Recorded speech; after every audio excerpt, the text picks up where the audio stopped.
Spring in Moscow, the late afternoon sunlight turned the overcast sky golden.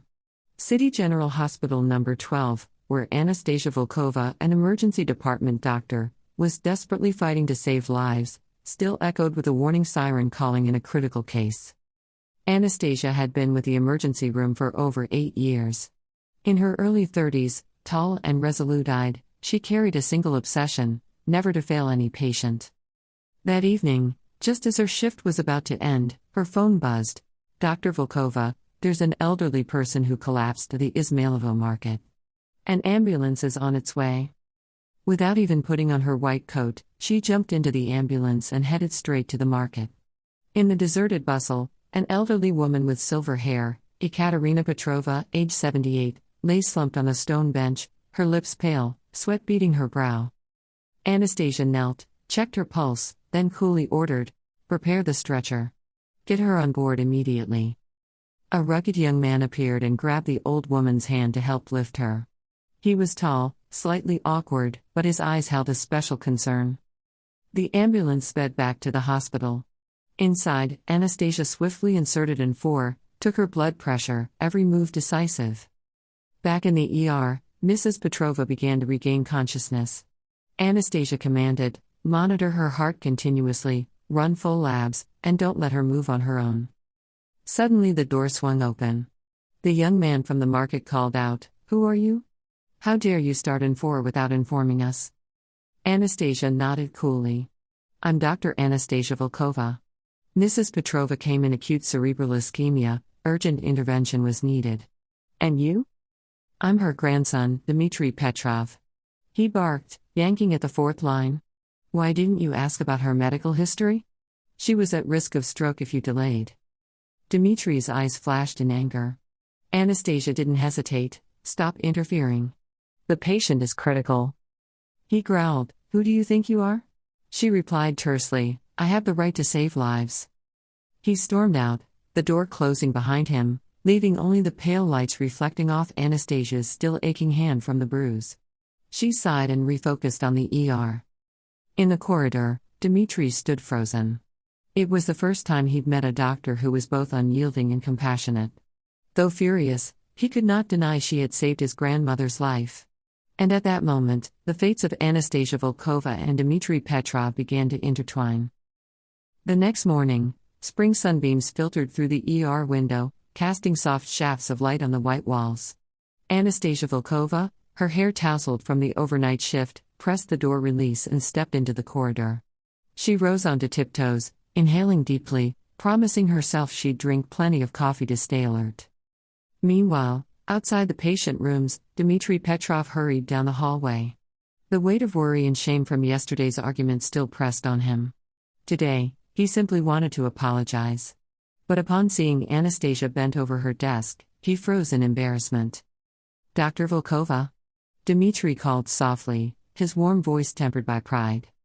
Startled, Anastasia looked up. Her eyes met his ruggedly handsome face. Silence fell between them, suddenly cold. "What do you want?" she snapped. "I came to apologize for my attitude yesterday. Grandma Petrova pulled through the crisis, and I overreacted. You saved her. I'm very grateful." Anastasia took a steadying breath. She didn't want to forgive easily.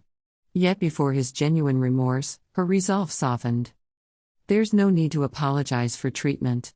I was just doing my duty," she said with a nod, her tone gentler. "But next time you bring an elderly person in, don't hide their medical history. It could cost their life." Dmitry bowed his head in contrition. "Yes. I'll keep that in mind." A quiet stretch passed. No longer tense, yet not friends either. "Any plans today?" he asked softly. Anastasia frowned. "I'm on the afternoon shift. If you're free, you can wait in the hospital lobby." "I'll wait," he said with a rare smile, then turned and walked away. She exhaled, chastising herself for caring about this man. Yet her heart pounded strangely. At lunchtime, as Anastasia hastily ate a salad in the break room, her phone buzzed with a text from DT asking her out for a drink. After a moment's hesitation, she agreed. He waited at a small cafe on the first floor beside the main lobby. 8 o'clock, a steaming cup of coffee sat before him when she arrived. He smiled. Black coffee, light on sugar. I knew you don't like it sweet. Surprised, she nodded her thanks and sat down, glancing around the nearly empty cafe. You still do the same work? She asked coolly. Yes. I collect debts for a few companies. It's not easily understood. But it keeps my family and grandma afloat. Dmitri lifted the cup, staring into the dark brew. Anastasia set her cup down, voice stern. That's dangerous. People use force when chased for money. And the stigma stays forever. Dmitri raised an eyebrow.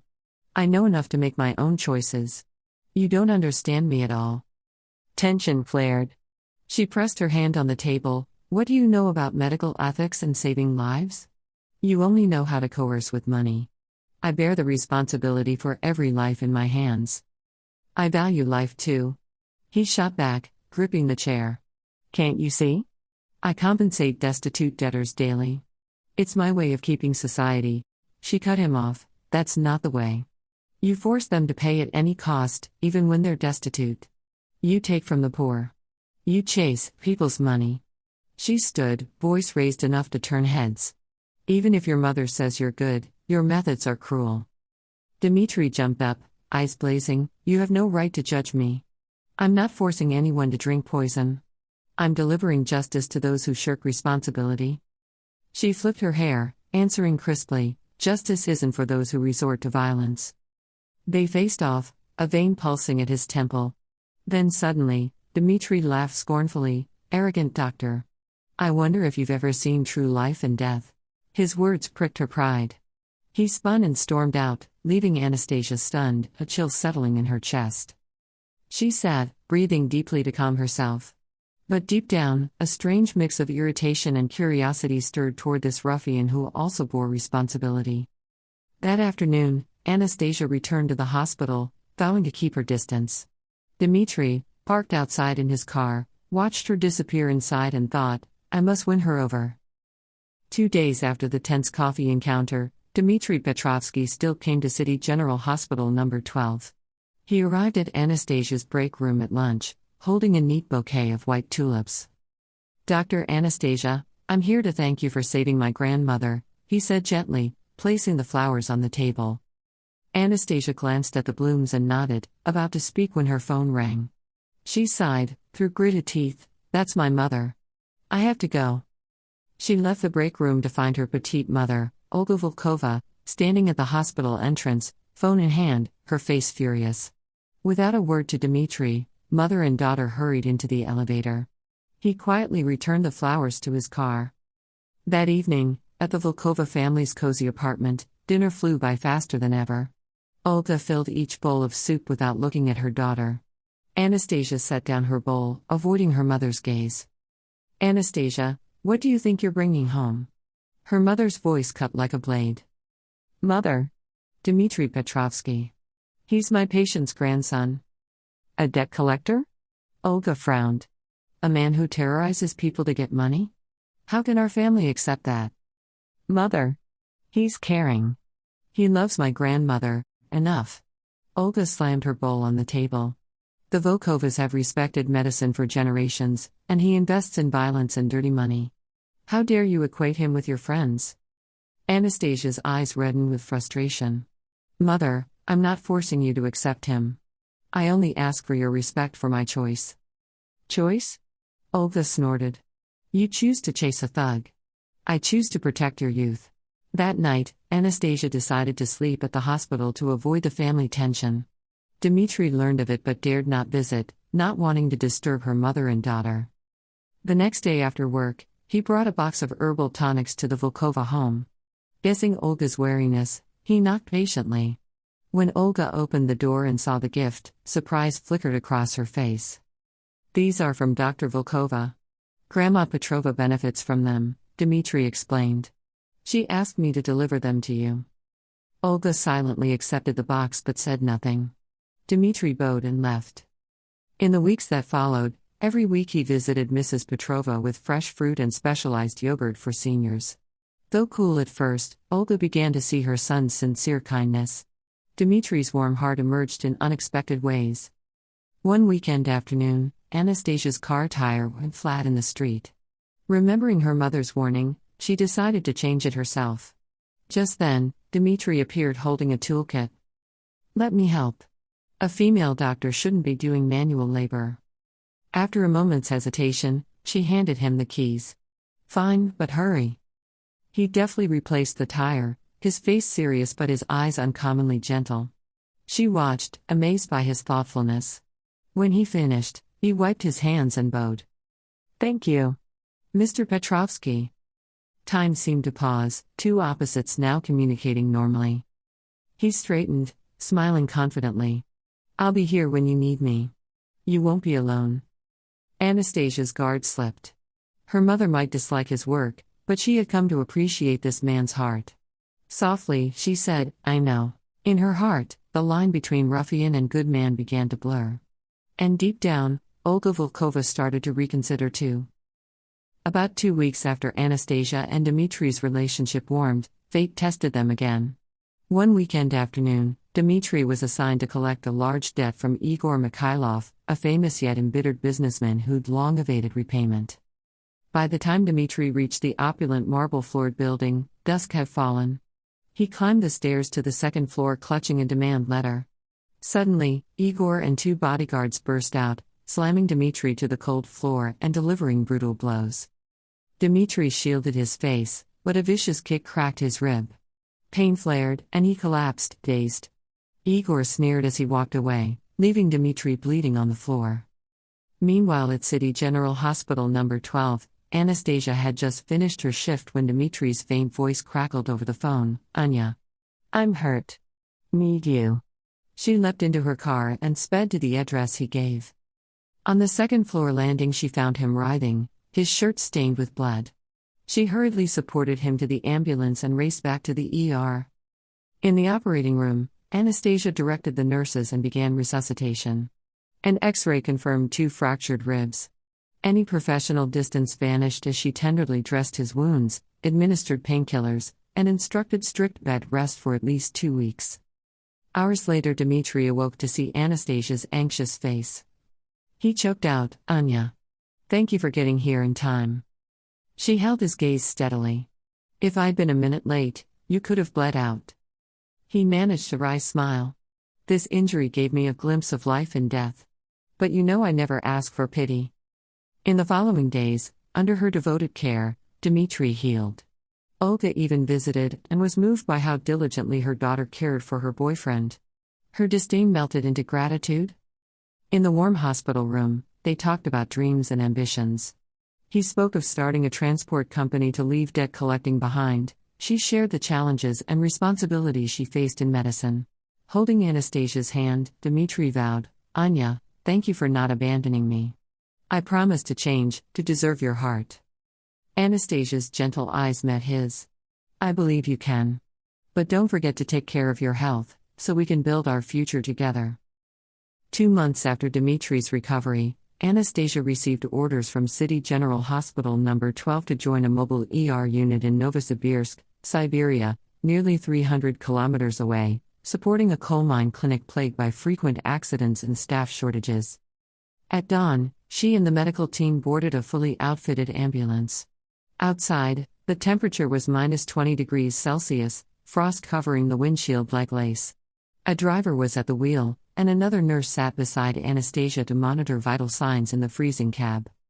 The road was rough, iced over patches rattling the vehicle. Birch forests thinned out alongside frozen streams that glittered like silver. Anastasia closed her eyes to steady herself, but on a sharp bend the ambulance skidded and struck the icy guardrail, flipping multiple times before coming to rest. She awoke to shattering glass and searing pain throughout her body.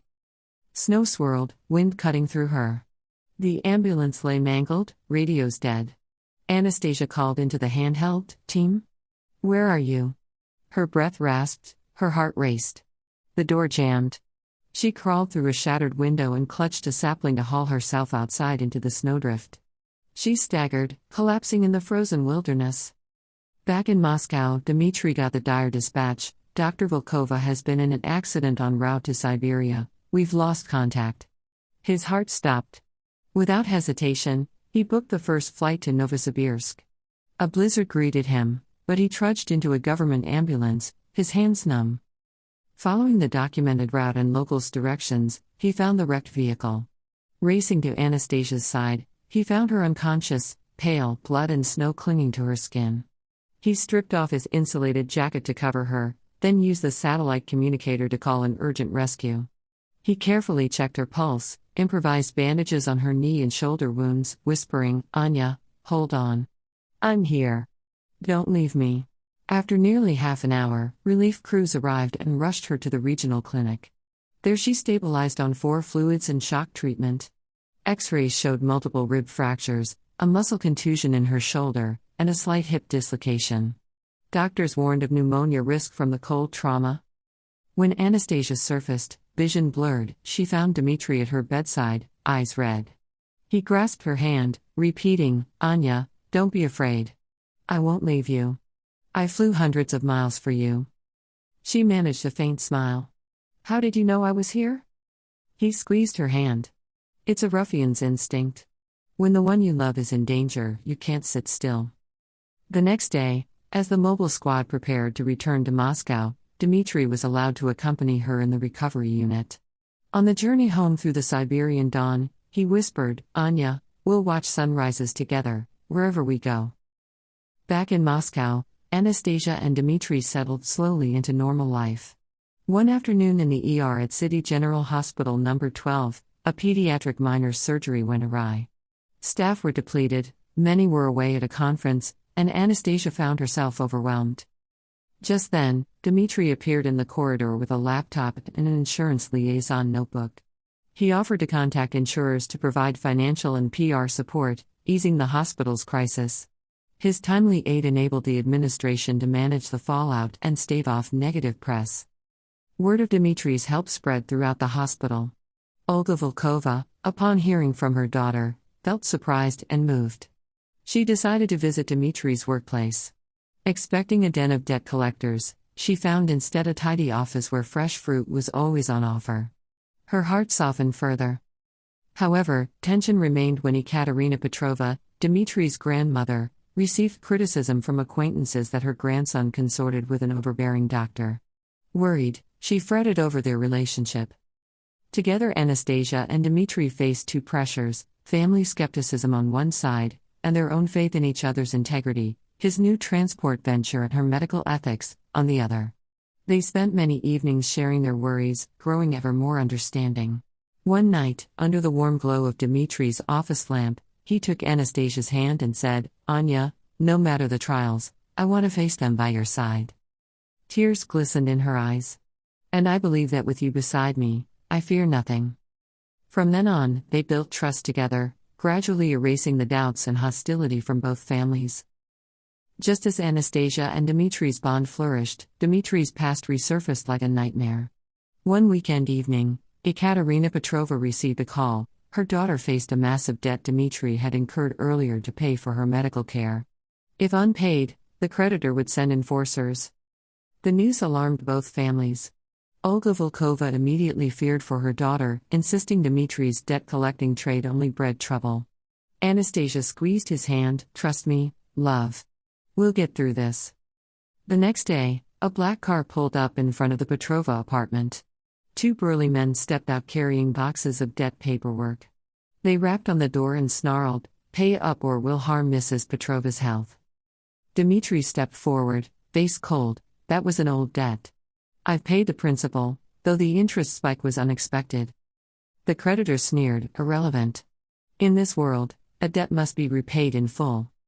Before tension could escalate, Anastasia entered in her white coat, voice firm. "Anyone who threatens the elderly or uses violence in financial matters breaks Russian law. I will present evidence to the police." Together that night, she, Dmitri, and Ekaterina went to the nearest precinct. Anastasia helped file the complaint, providing documentation of Mrs. Petrova's health to show the psychological coercion. Dmitri submitted loan contracts, messages, and proof of principal repayment. The police pressed charges for intimidation and summoned the 2 thugs. Returning home, Ekaterina embraced her grandson and foster daughter tearfully. "Thank you both. I've never been so proud. In their eyes, they saw how love and trust could erase a dark past. The storm subsided, leaving clear skies for their future. With early summer's warm breezes, Anastasia decided to host a small gathering at Dmitri's villa to honor both mothers, Olga Volkova and Ekaterina Petrova. She personally arranged every detail: fresh flowers, seating, and a menu blending simple yet flavorful Russian and Vietnamese dishes. Dmitri busied himself greeting guests, his eyes proudly tracking her. The reception began as Ekaterina entered. Usually reserved, her eyes brimmed with tears at the cozy, joyful scene. Olga, still guarded, joined her. The two mothers met, exchanged shy smiles, and a gentle embrace as they murmured, "Olga, your little one cares for our girl so well." Olga, moved, turned to Anastasia. "Thank you for all your effort, my daughter." Anastasia bowed modestly. The evening filled with laughter, heartfelt stories of family, and the arduous yet rewarding journey of the young couple. Love and trust had melted suspicion into understanding and acceptance.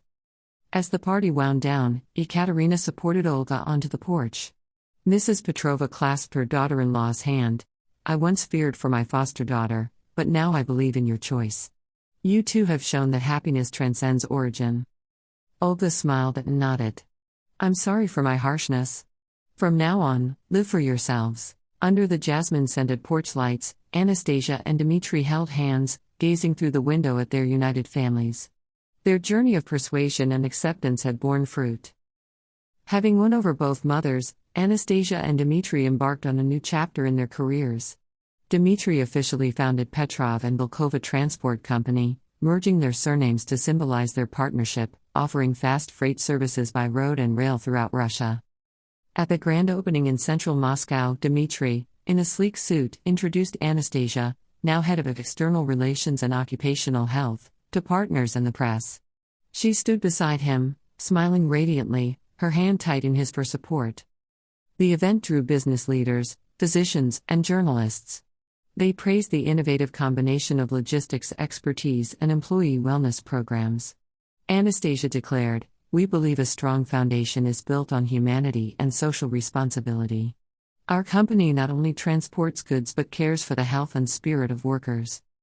Her words were met with enthusiastic applause. Behind the scenes, Olga and Ekaterina clasped hands in pride. Olga choked up to her daughter, "You've done so well. Let us work together for Petrov and Volkova's future." Anastasia replied, "Thank you, mother and grandmother, for believing in us." Challenges arose from competition with major carriers.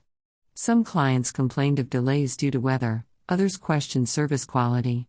Yet under Dmitri's leadership and Anastasia's wellness programs, crises were averted, sick leave dropped, timely deliveries resumed, and media coverage lauded the company. Their success earned Dmitri advisory roles in interregional initiatives. He invited Anastasia to co-develop occupational health policies. She drafted proposals and presented them to the Moscow Health Department, earning high praise. The program rolled out in 6 major cities, improving working conditions and healthcare for over 10,000 laborers. Within the company, from deputy directors to accountants, all respected Anastasia. She deftly balanced her medical career with business responsibilities, becoming a model of the modern woman, ethical healer and savvy entrepreneur. One evening after a board meeting, Dmitri led Anastasia to the rooftop garden adorned with orchids and Moscow's twinkling skyline. "Anya, I'm grateful you trusted and supported me from the beginning," he said, kneeling to reveal a delicate engagement ring. "Will you marry me?" Tears streamed down her cheeks. "I've waited for this moment all my life." He slipped the ring onto her ring finger, then produced 2 smaller rings for Olga and Ekaterina. The 3 generations embraced in tears of joy. Anastasia Volkova and Dmitri Petrov's wedding took place on the grounds of City General Hospital No. 12, where fate first brought them together.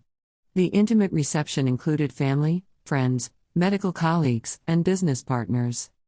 In a graceful white gown holding a bouquet of tulips, symbols of trust and love, Anastasia walked through a floral arch crafted by hospital staff. She laughed softly, recalling their tense first meeting. The hospital director spoke on behalf of the medical community. "Anastasia is not only an outstanding colleague but a symbol of compassion and social responsibility. We trust she will continue to inspire future generations in her new family." Dmitry responded warmly. Thank you for your support. I promise to build a happy life with Anastasia and develop Petrov and Volkova into a sustainable company serving our community. The celebration overflowed with music, laughter, and the couple's first dance under golden lights. Olga Volkova and Ekaterina Petrova, wiping tears, beamed with pride. Their children had weathered storms together and built a fulfilling life. That night, Anastasia and Dmitry held hands gazing at Moscow's starry sky, hearts full of peace. They knew that whatever challenges lay ahead, together they could turn every trial into joy.